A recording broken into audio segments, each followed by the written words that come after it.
Hai, selamat datang di podcast Ruang Tamu RRI Malang bareng dengan Ara di hari ini ya. Dan seperti biasa hari ini aku nggak sendiri karena aku juga bakal ngobrol-ngobrol dengan seseorang yang semangat banget, cantik banget. Jadi di hari ini yang cantik nggak cuma ada satu, tapi ada dua gitu. Iya. Langsung aja, ada dua ya. Kita langsung sambut aja. Ada Amike. Halo. Halo semuanya. Ya, nama saya Ameke. Saya dari Amerika Serikat. Ame, what should I call you? Ameke, Ameka, or Either one is okay. Oke, lah Ameke aja biar aku ikut belajar bahasa Inggris bareng gitu bareng Ame nanti ya. Oke, Ameke. Soalnya kita di sini kan apa namanya kayak belajar sambil kita memperkenalkan budaya Indonesia juga. Kita berdua pakai batik gitu kan. Ame juga pakai kebaya hari ini. Jadi cantik banget. Kita juga bakal ngobrol-ngobrol gitu di hari ini gitu ya. Ame lagi sibuk apa saat ini? Sekarang. Saya baru tidur di mobil, Mbak.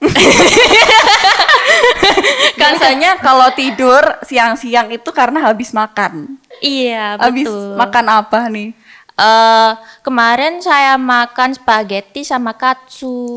Oke. Iya, dan singkong goreng. Waduh, aku nggak bisa berhenti kalau makan singkong goreng. Kayaknya nggak kamu ada. nemu makanan yang di Indonesia nih, singkong goreng gitu ya. Anyway, Iya. welcome to Indonesia, welcome to Malang gitu ya. Thank you banget udah datang ke sini. Dan kamu kalau misalnya udah ke Malang berapa kali? Wow, I can't count. So many Sering lah ya, times. udah banyak ya, udah sering ya. Iya, Kalau di udah Malang, banyak. kamu paling suka makanan apa biasanya? Aduh, sosis Solo ambek cabe ijo, kayak gitu. Nggak terlalu pedas. Kalau makan cabai biasanya di Indonesia kan spicy banget tuh cabenya. Enggak, aku sangat suka sambal dan cabe. Oh, Iya. berarti spicy tolerance kamu lumayan tinggi ya? Iya, gitu.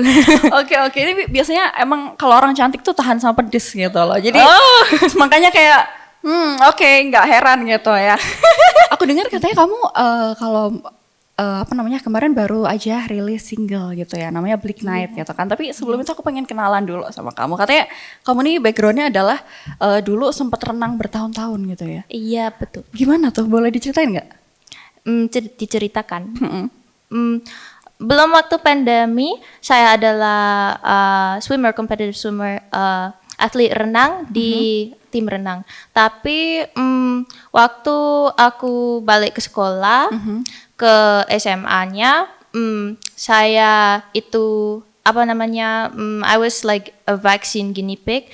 Jadi baru divaksinasikan masuk ke kolam renang nggak bisa karena kalau airnya masuk ke telinga saya ya terlalu sakit dan aku tidak bisa pikir atau berdiri atau semuanya gitu. Jadi I had to quit swim team and saya terlalu sedih, tapi there's a saying in English, when one door closes, another door opens. So Right. I became a musical artist after Okay, that. so before you became vaksin itu tadi ya, how's the experience gitu? Kalau sebelumnya, sebelum kamu,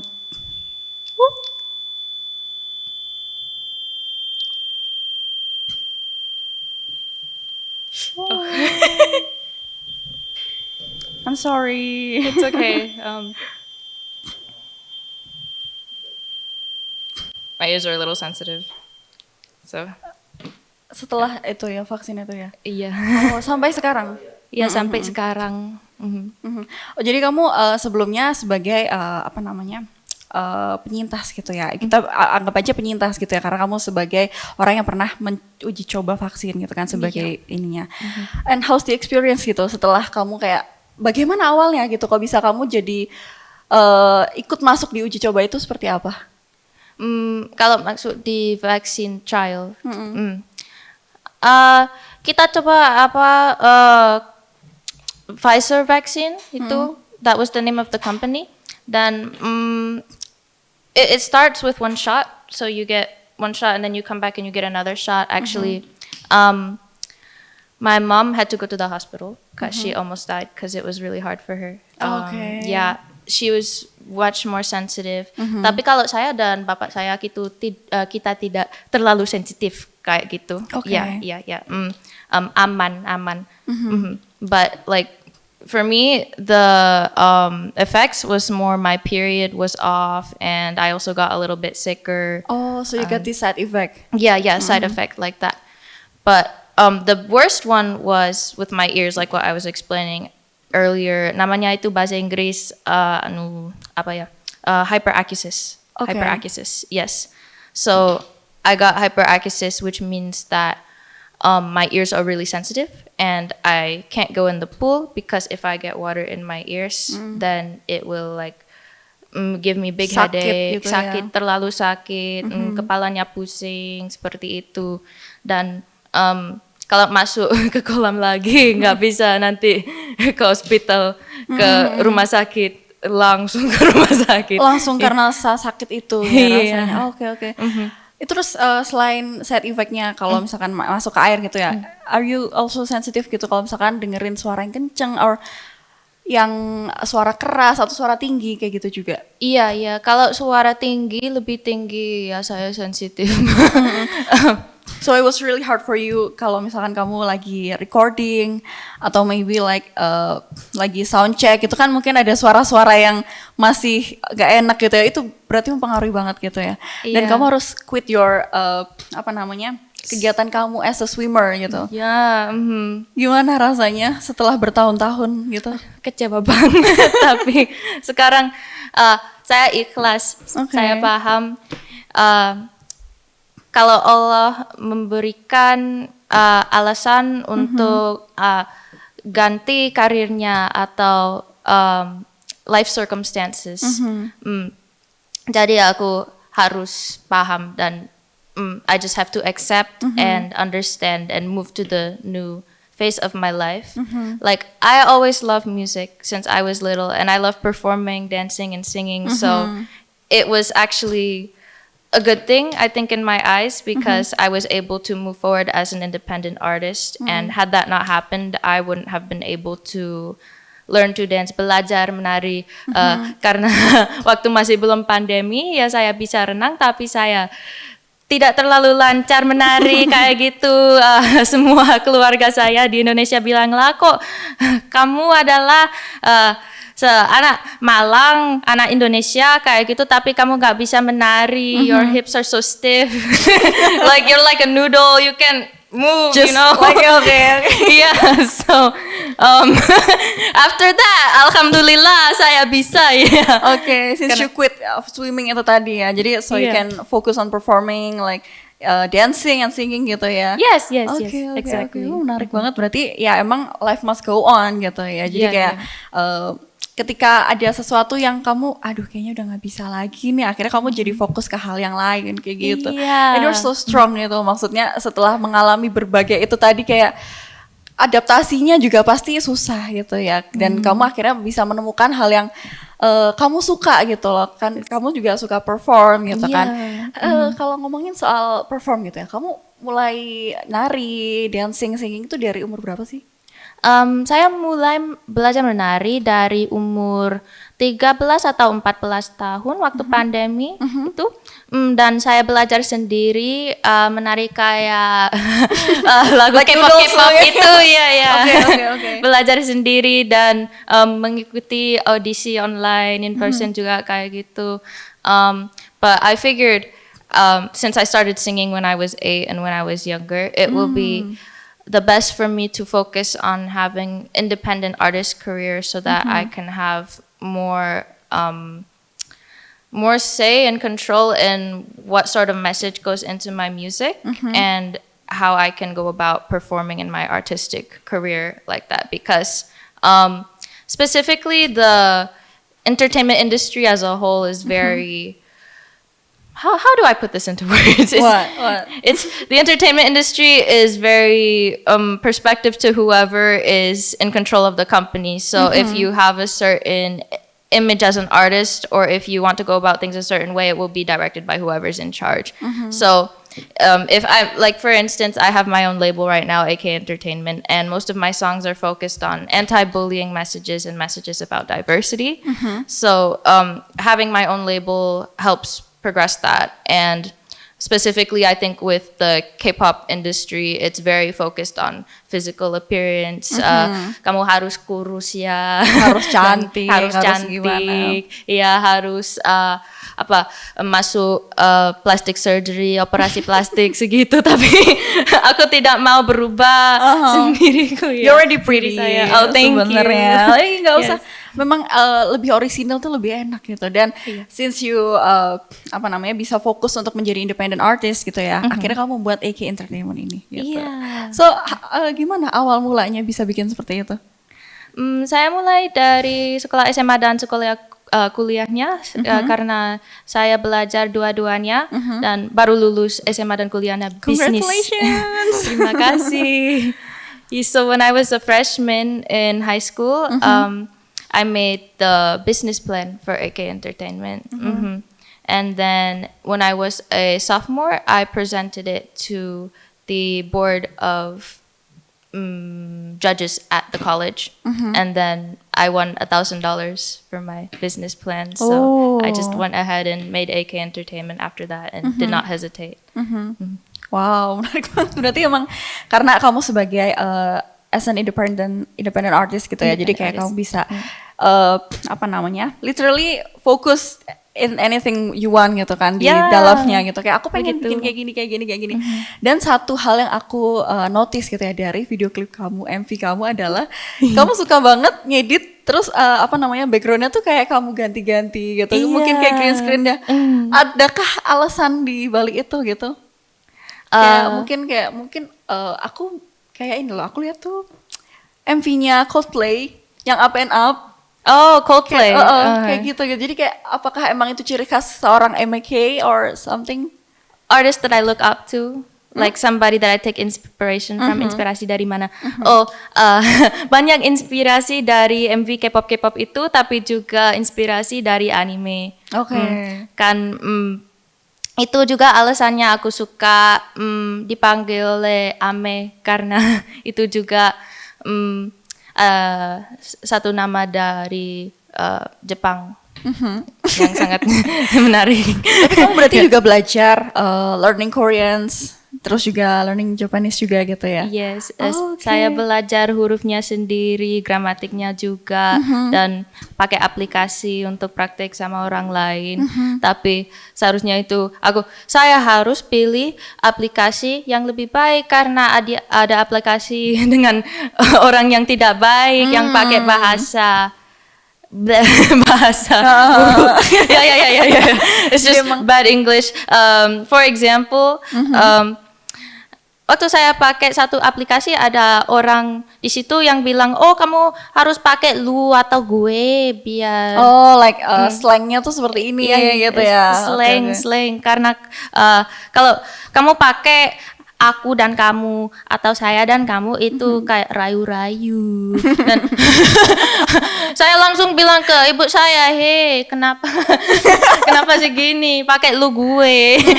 Dia bilang, "Lu bohong orang itu." Berarti bisa dikonfirmasi langsung gitu ya kalau misalkan ada something wrong with this application gitu kan. Yes, exactly. Jadi kamu ada yang bantu ngesortir gitu loh, yang bener gimana, ini emang iya kayak gini. No, that's incorrect gitu kan langsung. Yes, because people in Malang are different. They're also like, no, if you use that, then it's bad grammar. That's we look down at that. No. Terus kalau misalkan kamu belajar bahasa Korea, terus belajar bahasa Jepang, itu dari umur berapa? Saya belajar bahasa Jepang mulai dari umur 10 tahun. Tapi belajar bahasa Korea itu mulai dari umur 13 atau 14 juga waktu pandemi. All by yourself? Yes, by myself. Wow.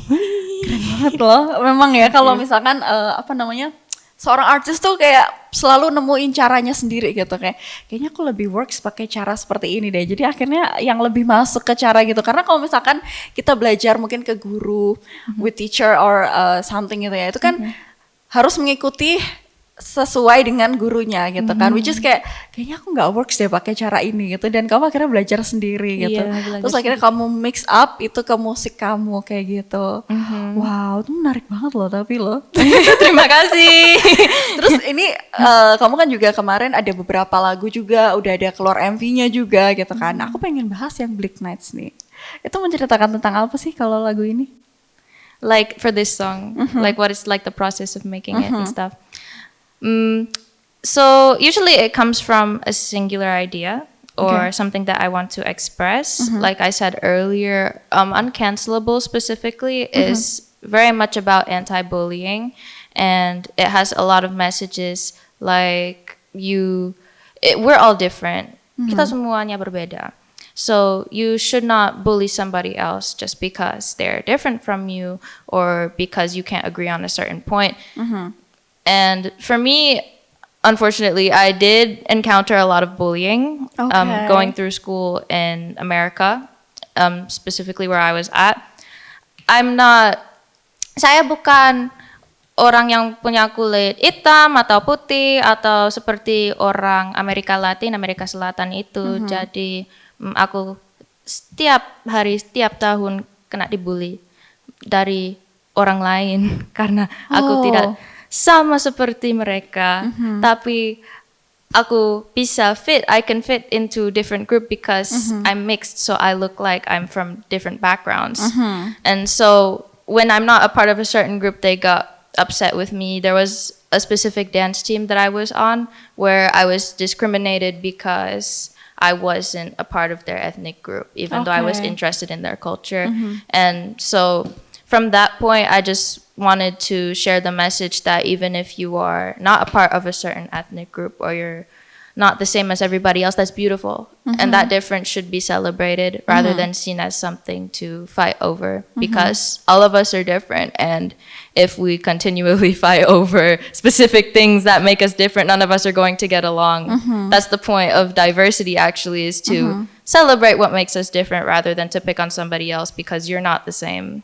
You're not safe gitu loh. Jadi memang semua orang punya keunikannya sendiri-sendiri gitu kan. Iya. Dan apalagi kalau Amerika kan sebenarnya sangat apa ya, beragam gitu kan di sana gitu. Jadi kayak kalau kamu mengalami itu, I'm so sorry ya for that gitu ya. Maksudnya kalau kamu mengalami itu dari elementary school kah or on your high school atau dari kapan?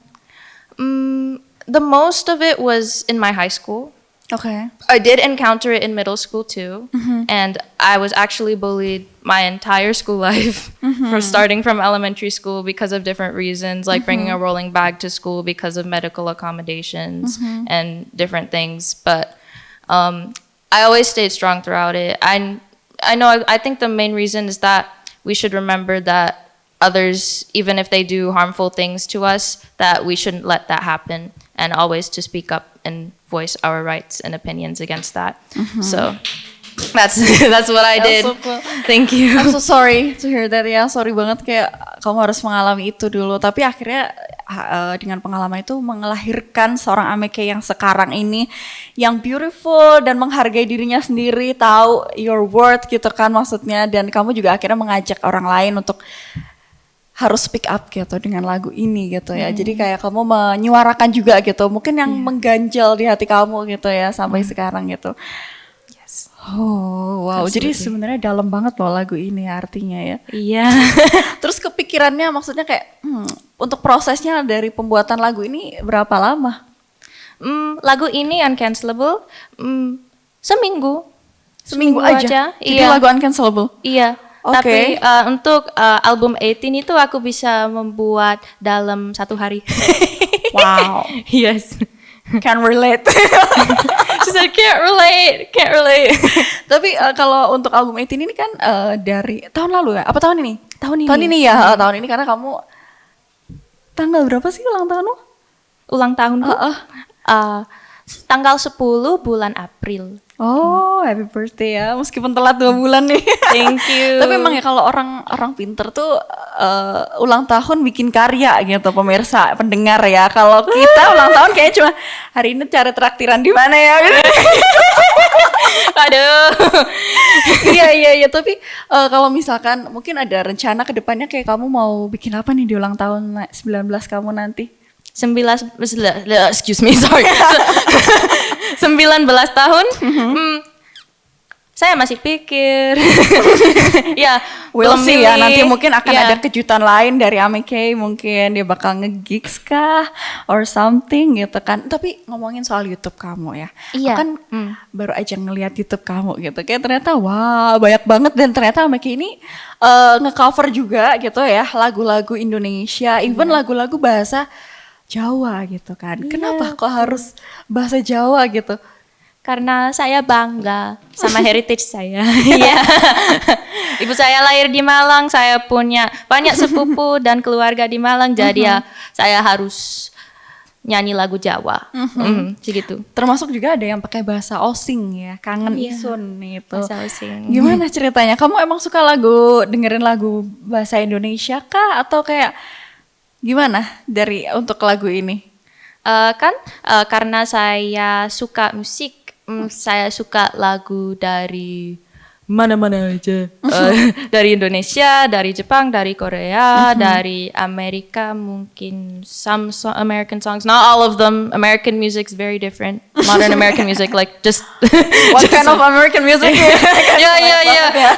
Maybe some of the popular songs on the radio, but not everything. I won't go into detail. But yes, for Kangen Ison specifically, I sang a traditional Japanese song at a cultural event at my middle school. My mom recorded it, and then she posted it on her YouTube channel. It went semi-viral, and then this Indonesian musician commented on it and said, "Hey, Colette, please, I have a song for your daughter to sing called Kangen Ison, and Okay. I think she should sing and make music videos." So we were like, okay. And then I learned the song. I sang it in the studio. It was recorded and mixed. And then after that, we got a videographer who took a video of me in Orlando. And then he mixed that with the audio, and we sent it to him, and he posted it on his YouTube channel. And then all of a sudden, I became a musician. Wow. Yeah, like that. Tepuk tangan sekali lagi. Yeah, thank you. Wah, tapi kalau misalkan ya, kamu kan jago banget bahasa Indonesia gitu. Kalau di belajarnya mungkin dari rumah emang bilingual kah atau seperti apa kalau kamu? Saya belajar dari ibu saya dan juga praktek sama ibu saya. Tapi kalau di Indonesia saya bisa praktek sama sepupu saya. Dan saya juga I like take in Indonesian media. Oke. Ya, saya membaca artikel dalam bahasa Indonesia atau dengar lagu, menonton film di pesawat mungkin juga. Biar bahasa Indonesianya nggak hilang kayak gitu ya.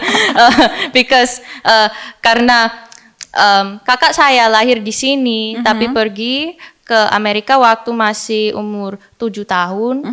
Jadi dia nggak pakai bahasa Indonesia seringkali, and when he came back here he could not speak bahasa Indonesia. Hilang segitu. Jadi the key to learning any language is immersing yourself in the media. You listen to music, you learn the grammar, you read articles, and then you also practice with other people if you can. So if you have friends who speak that language, you make sure to practice. And of course, if you go to that country and you speak and you absorb the culture, it's best. Like right now.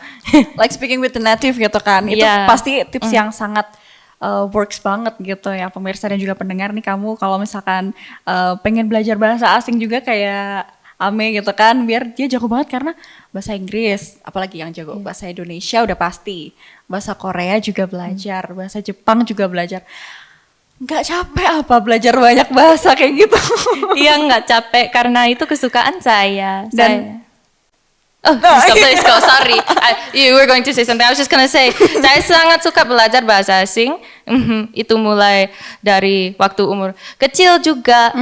Kayak kesukaan menari dan menyanyi kayak gitu. So I've just been doing it for a long time. And saya baru lulus dan I'm just like fresh off of a test for French. So I'm now also conversationally fluent in French, but I learned it in school, so that's a little bit different. I had a teacher, Okay. yeah, and she would correct me and stuff, but I've been taking French for 4 years, and the other language that's most common in Northern America is Spanish because of the Latin American community. And a lot of people from there. So I also learned Spanish throughout elementary school and middle school, but I decided to change to French because I've always been interested in French culture, and well, I was also bullied, so I felt a little bit like You have to say something gitu kan kalau Iya. misalkan lagi berbicara dengan orang lain gitu. Dan iya. wow, ini juga jadi keunikannya Ameke teman ini ya pendengar dan juga pemirsa gitu. Karena kamu dengan cara belajar bahasa Inggris, belajar bahasa asing dengan segitu banyaknya gitu ya. Iya. Kamu akhirnya bisa membuka mungkin nanti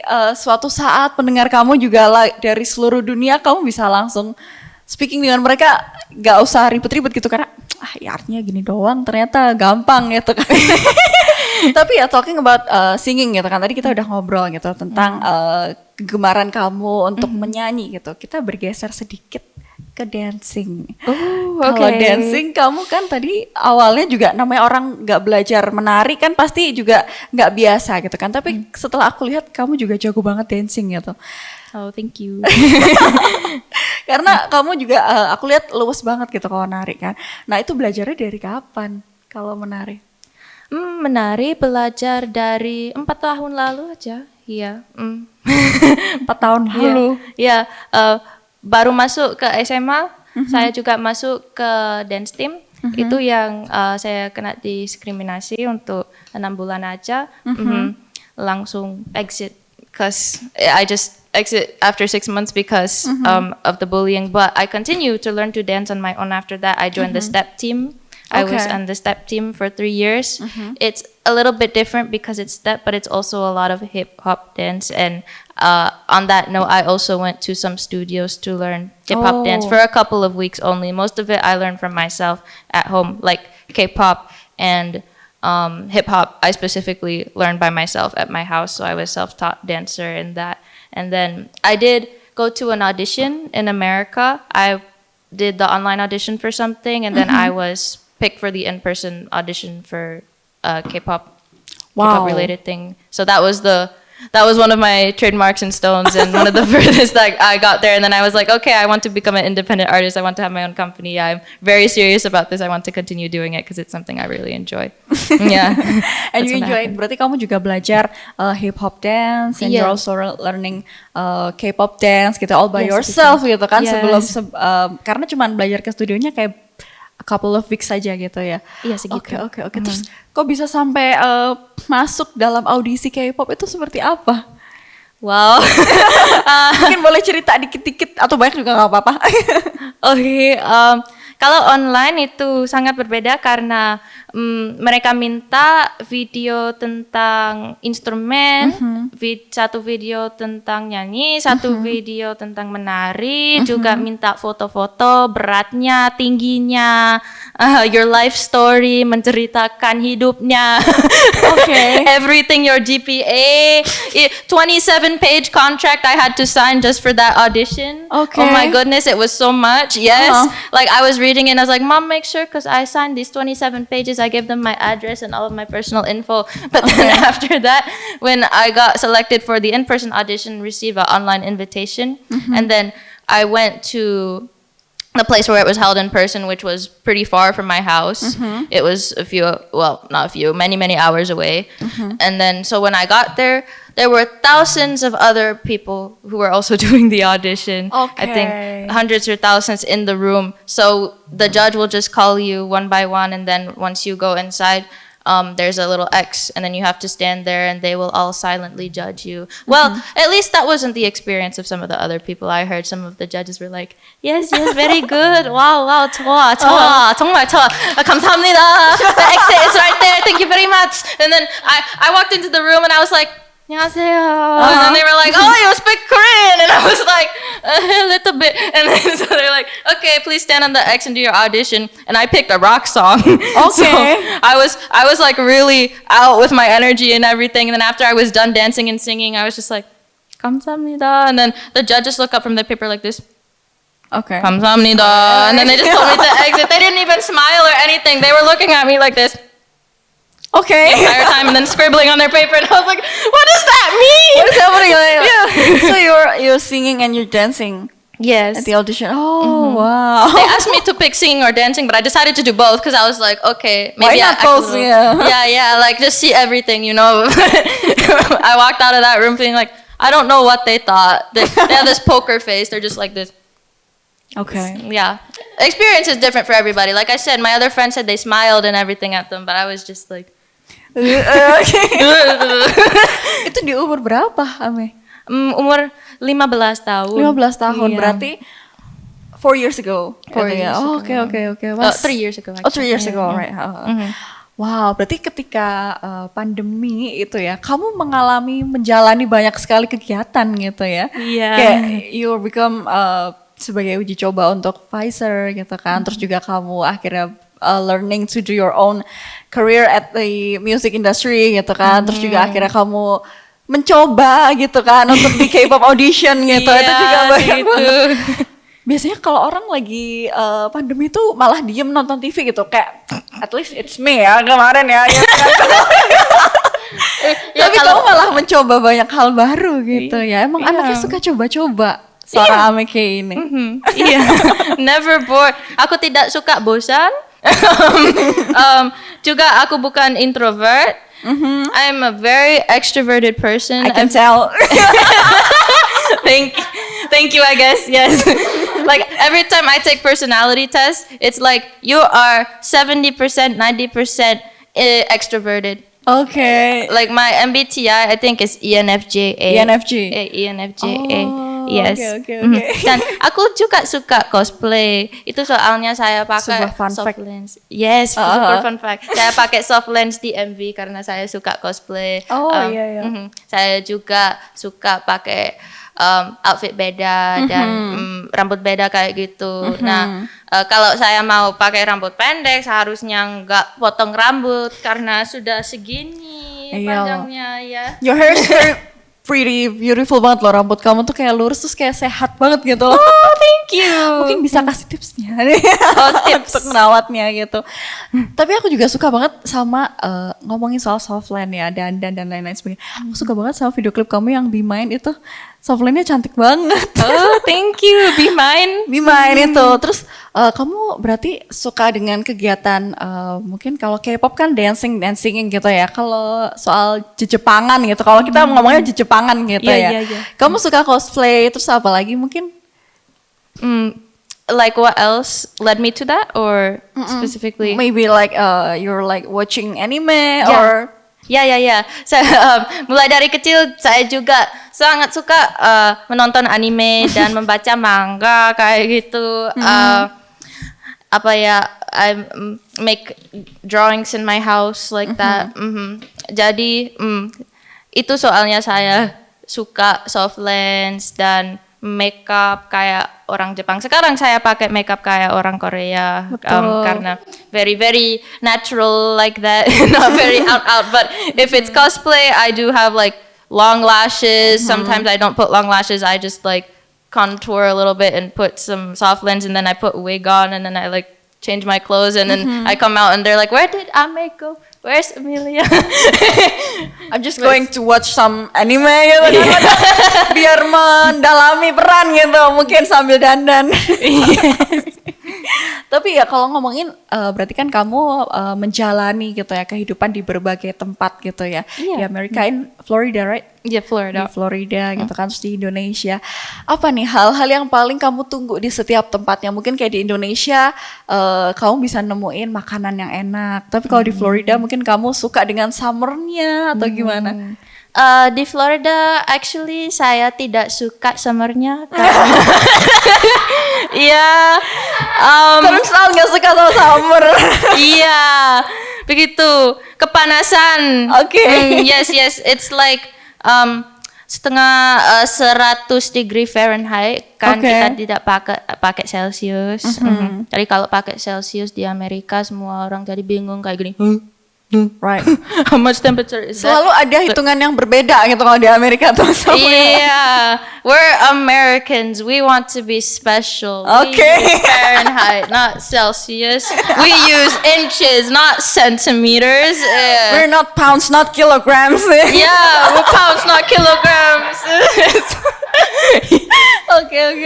Yeah. Okay. But it's also really humid, like very watery in the summer. So if you go out, immediately your hair gets sticky and like your body feels like you just baru masuk kolam renang.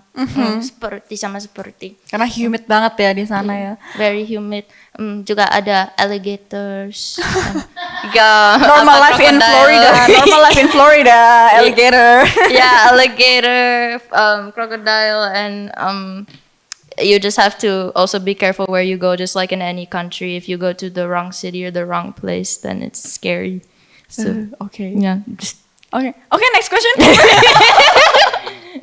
Kalau dari Amerika yang menyenangkan apa? Yang menyenangkan. What I like the most. What you like most in America? Saya harus pikir dulu ya.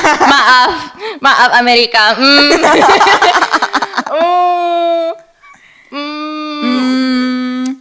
Oh, disiplin. Iya.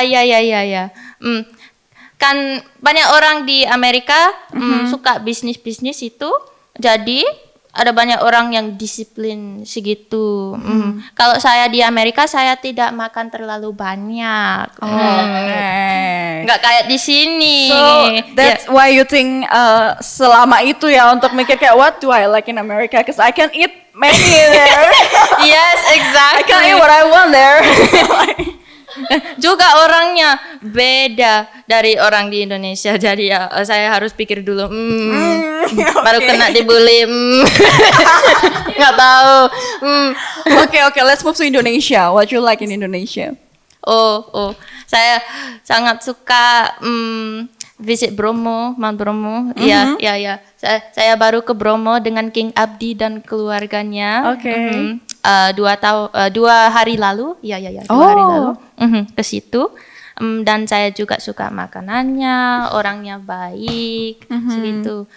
Very mannered, or at least I feel like the standard for mannerisms and people here is a little bit higher than in America. Not to offend my fellow Americans, but I think you should learn from some Indonesian mannerisms. You know how to greet people and how to politely disagree. Even though in America it's good and it's important that we can voice our concerns and our differences, some people do get into arguments a little bit too much and often about things we shouldn't be arguing about. And I think that here people just understand, like, respect for older siblings, respect for grandma, grandpa, parents. The family structure is still strong in America, but I feel like I think some of my classmates or people Are a bit off, you know. yeah, a bit off, you know. So I like the culture in Indonesia. I like the food. Saya juga suka bahasa Indonesia dan bahasa Jawa kan. Di bahasa Jawa, there's a word for everything, like specific word. Dea and my mom, so my cousin and my mom were talking to me about how there's different directions of falling, and there's a specific word for falling in every direction. I think that's just so much easier. You can describe something in a simple word, Like jungkel, geplak, something like jungkel, that. geplak, yeah, like that. You don't have to describe. Oh, I fell backwards yesterday. Like, yeah, just. Yes.